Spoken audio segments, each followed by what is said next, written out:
Welcome back to our special YouTube series for all the people dealing with the current COVID-19 coronavirus pandemic and the challenging legal situation that it has created from the business perspective. My name's Christopher Neufeld of Neufeld Legal, and in this particular YouTube video we're going to be discussing the aspect of frustrated contracts that are sort of been created by this pandemic.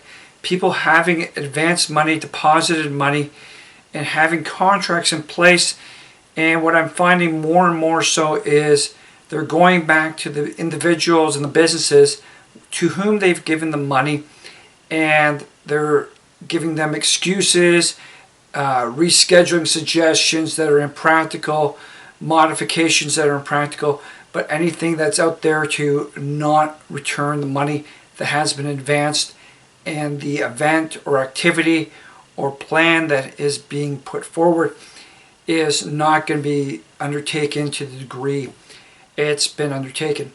Now, the challenge, before we get into too deeply what you might look to do, is we have to remember that everything that comes out of these videos, especially illegal videos, is subject to specific facts that we're not looking to address. We're trying to address this in generalistic terms, provide you some insight and direction, but we can't say this is going to definitely work for yourself, because first of all, we're dealing with different fact patterns in every circumstance, and also you're dealing with different people who are going to address the situation differently. Nevertheless, let's look at tackling the situation of the frustrated business contract and what you should be looking to do, and having some recommendations. Well, first of all, as always, look at the contract. If there is a written contract in place, you want to be looking at that contract and see what you might be able to do given the circumstances. What is the contract telling you? One of the main aspects you're going to be looking at is the force majeure clause. The force majeure clause discusses situations like acts of God, even references pandemics oftentimes, and other situations where it has created a legal obstacle, a material obstacle to the performance of the contract. And what does the contract itself say is the remedy in the circumstances? So you'll want to be looking to see if there's some type of remedy. There's other parts of the contract you also want to be looking at with respect to how you might deal with it. The problem with most contracts and most people who have advanced money is that these contracts have been drafted and designed by the person with the greater power, and typically not yourself. And you sign these contracts not expecting these situations to arise. So there has been an imbalance to start off with, and that imbalance is going to be taken advantage of. Nevertheless, look at the contract, see what the contract provides. If necessary, engage legal professionals to give you direction with respect to how you might deal with this. The next aspect, if the contract itself does not effectively address the situation, or there's some way to work outside the realms of the contract, you can look at relevant legislation. In many jurisdictions, there's a Frustration at Contracts Act that actually deals with such matters.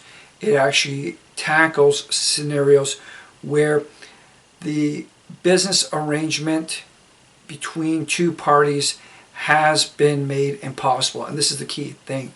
It is made impossible by circumstances that are outside the control of those two parties.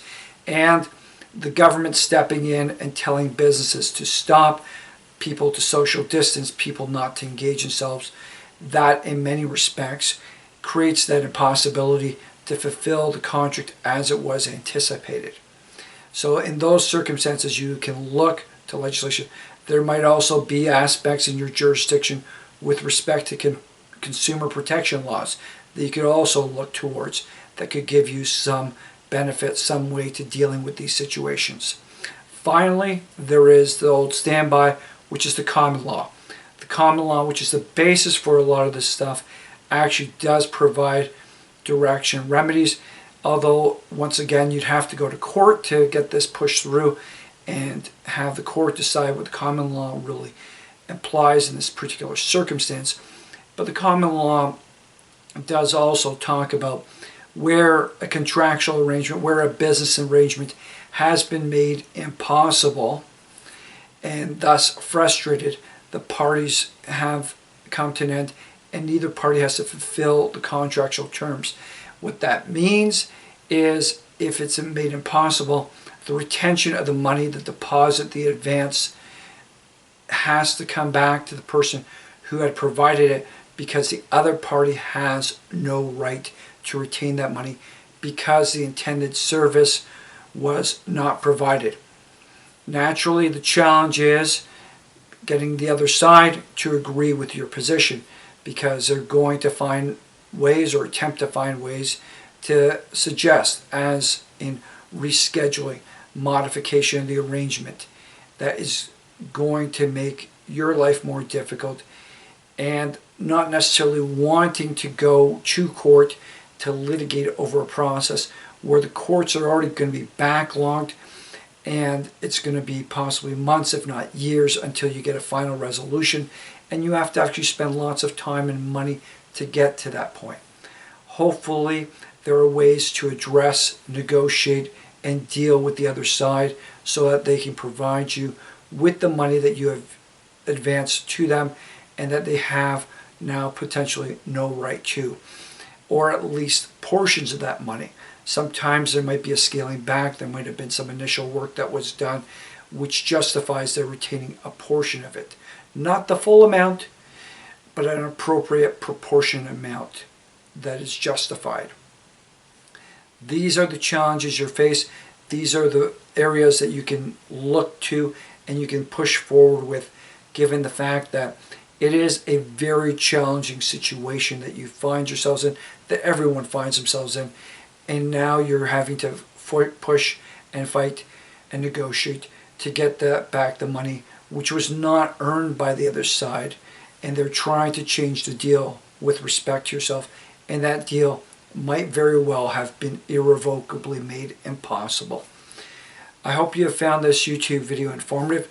Remember, every situation is of its own particularity, its own fact pattern, its own set of challenges, and you need to, where appropriate, engage legal counsel to guide you through that process to meet those specific challenges, provide you specific contractual interpretations, statutory interpretations, so that you can effectively deal with these kind of circumstances which have been created and have created the impossibility and the frustrated contracts that now more and more people are having to deal with.